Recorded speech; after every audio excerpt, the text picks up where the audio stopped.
Eu estava dando uma olhadinha aqui no material e essa aqui, ó, é minha apostila 6, né? E daí, na frente de Geografia do Brasil, tá lá Espaço Industrial Brasileiro 1 e 2, nas aulas 22 e 23, tá? Então, se você quiser seguir aí pela apostila, dar uma olhadinha, né? Eu já aproveitei o embalo, né? Da parte de industrialização que a gente já tinha visto lá no começo, né, do ano. Nossa senhora, não dá nem para lembrar onde é que quais meses eram, né? Mas enfim. Então, daí se você quiser acompanhar, tá o número aí, então estaria errado, né? Aula 22 e 23. Beleza? Eu acho que na verdade eu montei essa aí para o terceiro, daí deles é a apostila 6, tá? Então, bora lá, senhores, seguindo aqui, né? Como eu havia dito, a ideia é dividir então nas fases, né, de industrialização. A segunda fase é chamada de revolução. A primeira é introdução, implantação, né? Então, a gente começa de 30 e vai até 1955, beleza?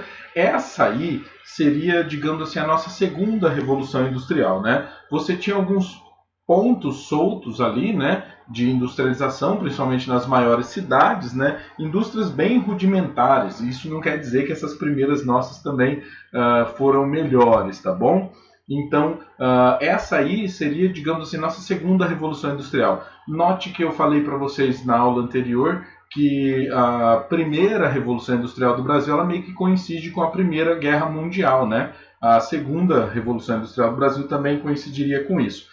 Mas, como é um período muito curto, a gente vai ter historiadores, geógrafos aí que vão ter um pensamento diferente, né? Tipo assim, eles falam só do processo de industrialização do Brasil, tá bom? Portanto, a ideia que eu gosto, que eu mais sigo, logicamente, é essa que pica, né?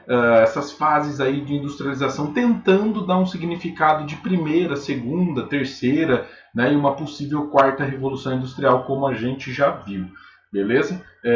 Então, logicamente que nós vamos fazer dessa forma, mas você não precisa entender também exatamente como a primeira, segunda e terceira, né? Basta você separar na sua cabeça então essas fases aí da industrialização, beleza?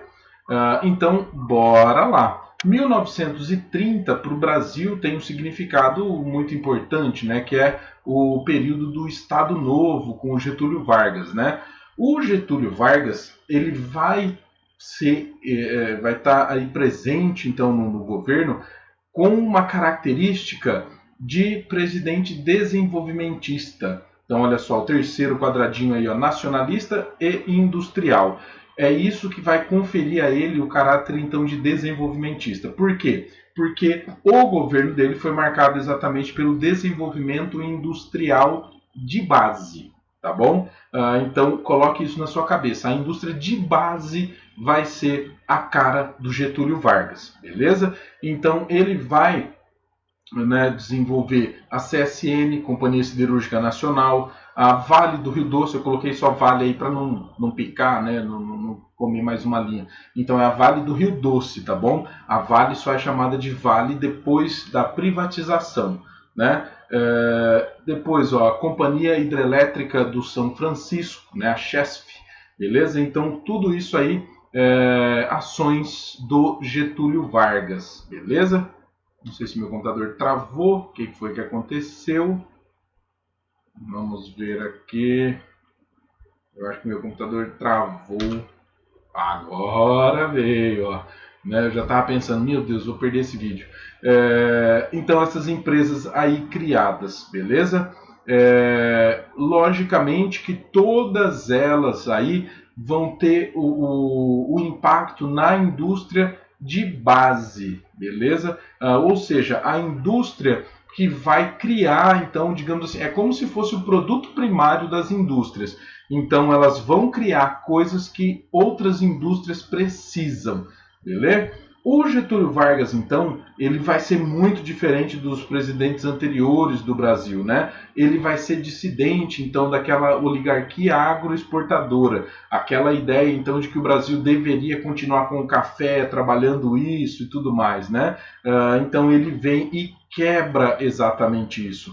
Outra marca do governo do Getúlio Vargas vai ser então o populismo dele relacionado ao trabalhador, né, o pai dos pobres e tudo mais.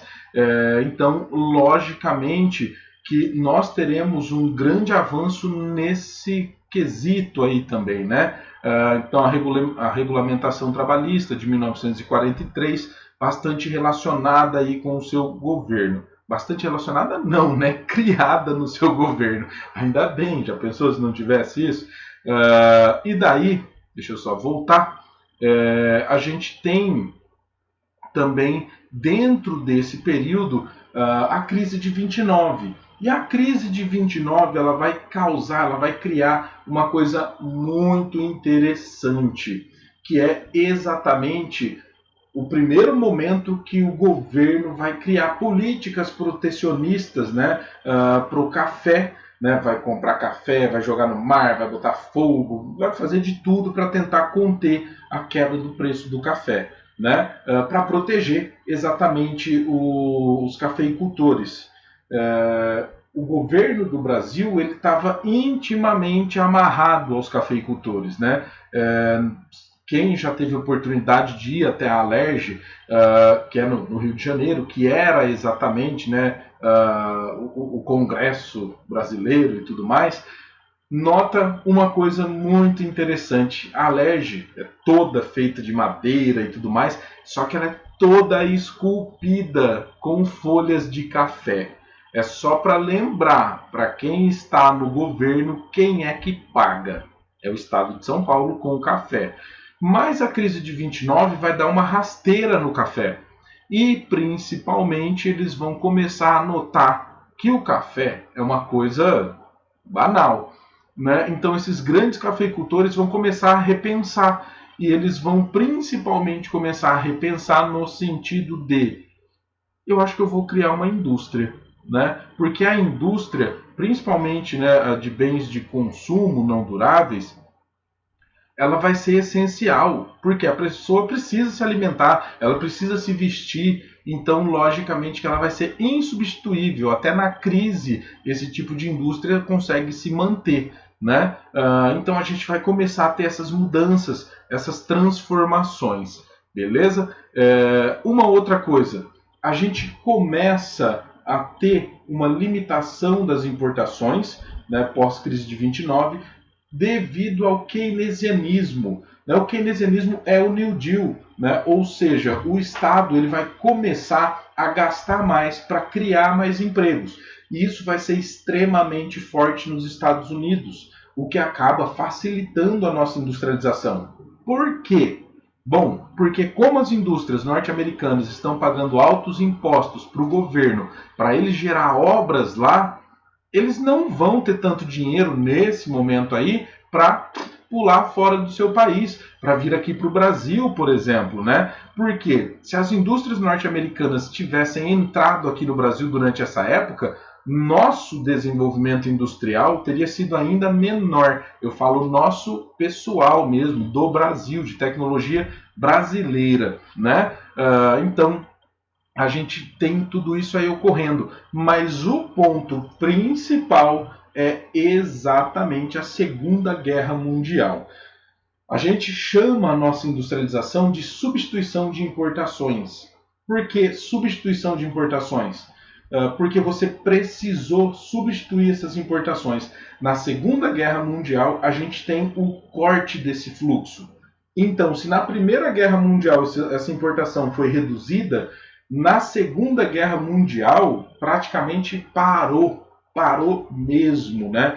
Porque a Alemanha vai ter uma imensa atuação através dos U-boats lá, né? Dos submarinos. Então, ninguém se arriscaria a cruzar o oceano para trazer produtos aqui para o Brasil, né? Quem faria uma coisa dessa? Então, o Brasil acaba tendo que se virar mesmo. Então, por isso que essa é a fase da revolução. É a fase que você sai de um Brasil colonial, né, um Brasil cafeicultor, ali na década de 30, e você sai de 1955 com um Brasil já mais industrializado, com a maioria da população já na cidade, né? Ela saiu do campo, então logicamente que vai ocorrer uma revolução em todos os termos aqui no Brasil. Esse período aí vai ser um período de grande crescimento para a cidade de São Paulo, para as indústrias na cidade de São Paulo, né? E depois, pós 1955, a gente vai continuar tendo essa fase. Mas o momento de virada é exatamente esse da Segunda Guerra Mundial, beleza? E daí, só para fazer um pequeno lembrete para vocês, né? A gente vai começar aí a controlar muito mais os nossos recursos através da Petrobras.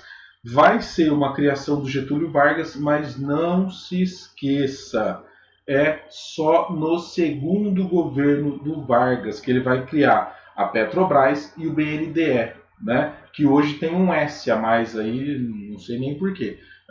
Sei lá, numerologia, né? Vai ser então criado o BNDE, que é o Banco Nacional do Desenvolvimento. Então, o que o Getúlio Vargas vai fazer? Uma empresa para extrair os minérios, que é a Vale do Rio Doce, uma empresa para transformar esses minérios, que é a CSN, né? Uma empresa para produção de energia elétrica, que é a Chesf. A gente vai ter a Petrobras para produzir petróleo e todos os seus derivados, e o Banco Nacional do Desenvolvimento, que é para exatamente conseguir gerar empréstimos para a criação, para o desenvolvimento das indústrias, beleza? E daí, a guerra vem e, junto com todo esse bolo aí, acaba criando essa grande oportunidade para o Brasil. Aquela coisa, não, mas era uma guerra, né?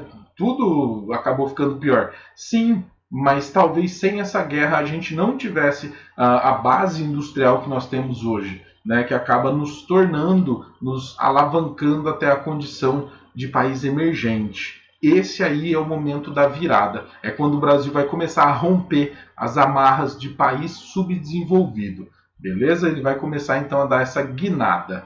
Tranquilo? Então, bora lá, Vamos para mais uma aqui, né? Sempre firme e forte. É a terceira fase, é a última. A terceira fase é a internacionalização, que vai de 56 a 89, beleza? Então, a cara desse período, a marca desse período é o senhor Juscelino Kubitschek, né? Então, de 56 a 60 vai ser o período aí do governo dele, né? Através do plano de metas, a ideia dos 50 anos em 5, que aí é uma simplificação desse plano, e é uma coisa que é muito louca, né? Porque se você vê o Getúlio Vargas, ele tinha basicamente um plano. O JK, olha só, é um resuminho aqui, Você já viu algum governo atualmente com isso? Desse jeito aí, bem planejadinho, simplificado, né? Então, na verdade, os políticos hoje, eles entenderam uma coisa, que não dá para você fazer isso aí muito bem, porque senão você não consegue cumprir. Então, o JK, mano, ele foi muito louco, né? Ele chegou e regaçou mesmo. Falou, meu plano é esse aqui, tá tudo resumidinho ali, bonitinho, né? E é lógico que ele quase vai cumprir ele. Beleza. Então, o plano de metas, ele tinha basicamente a ideia de investir pesado em energia, transporte, educação e indústrias, né? Está aí, mais um só para reforçar a ideia, então, beleza? Então, a ideia dos 50 anos em 5 é exatamente de criar um desenvolvimento muito forte, muito intenso no Brasil. O JK também é conceituado como presidente desenvolvimentista, assim como Getúlio Vargas, né? E você vai notar logo de cara que ele tem boas características semelhantes ao Getúlio Vargas, né? Principalmente quando a gente pensa nessa ideia do plano de crescimento, de industrialização e tudo mais, beleza? Como que ele vai conseguir cumprir esse plano de metas, né? Porque o investimento em indústrias, ele até aconteceu, mas na verdade a ideia dele era abrir a nossa economia, né? Porque esse aí é o período que os Estados Unidos vão começar a questionar bastante o keynesianismo. Então, logicamente, que pós-keynesianismo, pós-New Deal, o que a gente tem? Neoliberalismo, né? E ele vai abrir a economia do Brasil. Por isso se chama internacionalização essa fase, né? O que ele vai criar, então, de atrativo para as indústrias que para cá vierem? Ele vai dar incentivos fiscais e outra coisa que é garantidíssima é o mercado consumidor brasileiro, né? Então, ele vai conseguir trazer essas empresas para cá. E principalmente pelo plano dele, que vem a ser o tripé econômico. Né? Como que funciona? O capital estatal é para a produção, então, de indústrias de base. Então, o que ele queria dizer? Energia elétrica, transporte, essas coisas, né? Rodovias e tudo mais, pode deixar que é comigo. Né? Fala, então, mas e o capital nacional aí, os seus empresários? Como é que a gente vai lidar com essa concorrência? Não vai ter concorrência. Não vai ter concorrência. Na verdade, as facilidades para os empresários, para os industriais brasileiros, vão estar na parte dos bens de consumo não duráveis. Né? Ou seja, roupa, alimento, calçado, né? Essas coisas aí do tipo. E, fora isso, a gente não vai dar apoio pro empresário, pro industrial nacional. E daí, logicamente, o capital estrangeiro vai ficar com os bens de consumo duráveis, que são os bens que precisam de mais tecnologia, de mais tempo para a criação. Né? Automóveis, geladeiras, televisão, rádio, liquidificador, né? Tem aí grandes campanhas publicitárias, todas elas voltadas para as donas de casa. Né? Por quê? Porque esse é o momento que o Brasil vai começar, digamos assim, a dar uma lambidinha lá no American Way of Life. Né? Então, logicamente, nós começaremos a ter... nossa senhora, olha isso aqui, gente. É uma enceradeira, ó. Ave Maria. Espero que vocês nunca tenham conhecido isso. Então, logicamente que essas indústrias vão vir para cá e vão conseguir ter aí sua rentabilidade? Lógico que vão. Né? Olha só, a Mercedes-Benz, quase toda vez que você procura uma imagem do JK, ou é ele lá em Brasília fazendo aquele gesto, né, de sempre, ou então é ele em algum carro, ele em um Fusca, ele em um caminhão, nesse caso aí um Mercedes. Né? Então, logicamente que isso vai funcionar e vai funcionar bem demais. Eu diria para vocês que 50 anos ele não conseguiu, mas 45 a gente pode dar para ele. Pode de boa. Né? Então, a grande questão está bastante relacionada com aquelas coisas, tipo assim, o JK, né? O criador de Brasília e tudo mais. Né? Ele fez sim alguns feitos memoráveis, né? Mas existe aí um ponto negativo. Olha, Brasília é inacreditável. Eu já fui a Brasília, assim, de você ficar de queixo caído. Minha nossa, quanto que eles devem ter roubado para construir isso aqui? Mas acontece que Brasília foi tão rápida a construção que eles nem conseguiram roubar tanto. Né? Não tinha assim, um sistema para desvio assim tão bom, tão eficiente. Né? Se fosse hoje, Maria, dá para construir Brasília, sei lá, de diamante, né? Do tanto que esse povo ia roubar. Mas enfim, isso aqui é uma imagem do JK, mostrando o plano de meta, né, a meta rodoviária, né, a construção de rodovias, fez bastante também. Né? Mas aí a gente tem uma questão também para trabalhar. O JK desenvolveu, ampliou, né, e aumentou a variedade do nosso parque industrial, bastante. Mas o grande problema é que ele fez isso deixando empresas internacionais entrarem aqui, né? Para ser mais justo aí com o período, né, multinacionais. Hoje a gente chama elas de transnacionais. São muito mais complexas devido à tecnologia atual. Mas então ele não criou um espaço para o nosso desenvolvimento. Todas elas vieram de fora. Tanto é que essa é a grande característica do Brasil quando comparado aos BRICS. Né? O Brasil tem a sua economia tomada por transnacionais. Pode ver a indústria automotiva, de celulares, de tudo quanto é coisa, né?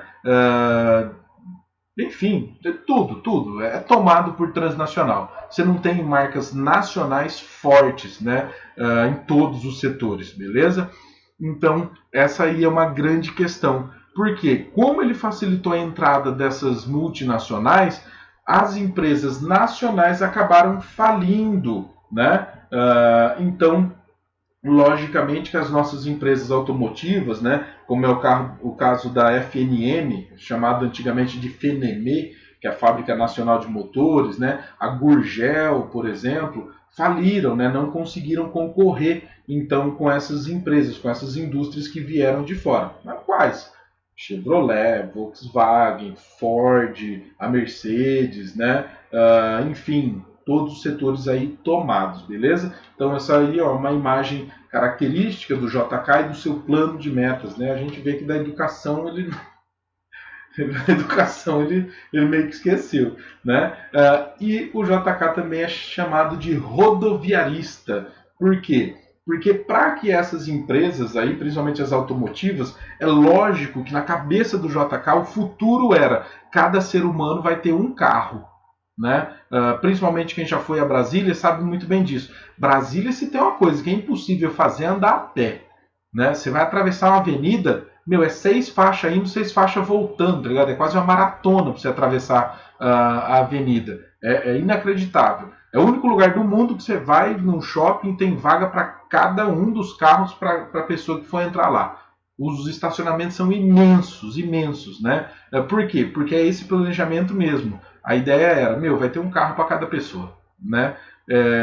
E daí, então, a gente acaba tendo esse plano de desinvestimento nas ferrovias. Você bem pode ver que antigamente o seu avô ia para São Paulo de trem, de boa, sem segredo para nada, né? Hoje a gente não consegue. Hoje a gente, só se você for andando em cima do trilho, né? Então, aí você até pode pensar, fala, meu, mas o que eu quero ir de trem para São Paulo? Bom, se eu disser para você que o valor da passagem poderia ser tipo assim, ó, 1/3 do valor de ônibus, acho que você ficaria mais interessado. Então, não, mas por quê? Por quê? Porque não paga pedágio, né? O pneu dele não fura, não tem buraco, né? Ele vai ser um trajeto constante e você está imaginando o mesmo trem que o seu avô andou. Mas não, né? Tem coisa nova, né? Mais rápido, mais dinâmico, enfim. Já pensou, mano? Você vai daqui para São Paulo com Wi-Fi de graça, né? Pode, tipo assim, tinha os trens noturnos, tá ligado? Vai demorar, sei lá, 4 horas, Marília e São Paulo. Falou, louco, rápido assim? É lógico, ele não para. Ele não para. Assim, ele para na estação, a pessoa entra, fecha, já era, continua, segue o jogo, né? Então, logicamente que seria muito mais vantajoso atualmente que nós tivéssemos os trens, beleza? Voilá! Bora aí então. Beijão para vocês, bons estudos e até mais. Tchau, tchau.